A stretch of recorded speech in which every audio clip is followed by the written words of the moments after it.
So Penn, we've heard two different points of view. There's more suits to come. The fight's not over. The other side, as David mentioned out, some of the trees are coming down probably soon, or as we speak, or at least soon thereafter. What do you think? Will there be action happening at the golf course, as in tearing things up, while these lawsuits are pending? Should people expect it not to be held back at this point? Absolutely. City Park Golf Course is going to be shut down November 1st, and the city's going to start ripping it up. Because, part of what you want to do as the city is, if you're bound and determined to do this, you want to get as much stuff underway as possible so that if at some point some court says stop, part of your defense is, well, we already started. We're midway.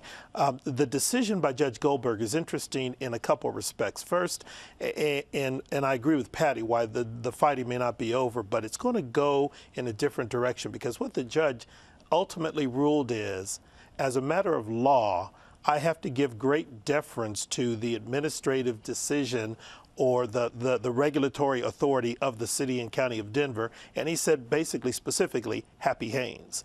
Under the city charter, she's the manager of Parks and Recreation, and he basically said this may be the worst idea in the world, but it's within her prerogative to exercise her authority and do this. His opinion, while it ruled for the city and basically said, as a matter of law, I cannot say that the city is overreaching its legal authority to do this. Remember, his decision didn't say it was a good idea or the right thing to do. He just said, I can't say that the city doesn't have the authority to do it, because under the charter and law, I think they do.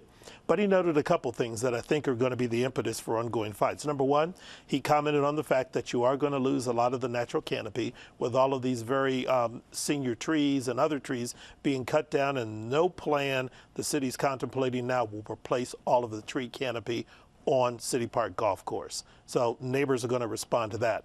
Number two, it was an interesting thing, is City Park Golf Course now is one of only 2 golf courses in the country that is on the Registry of Historic Places. And there is a distinct possibility that this project will cause it to lose that historic designation. So it'll be one course, I think it's in Austin, that's left on the registry, which is another issue that neighborhoods have raised. So we'll see the court battles continue, but I think part of what you're going to see now is the battle move directly to the city council and administration level, and people going to Happy Haynes saying, the court said this is within your discretion. Why are you going to do this to your own neighborhood?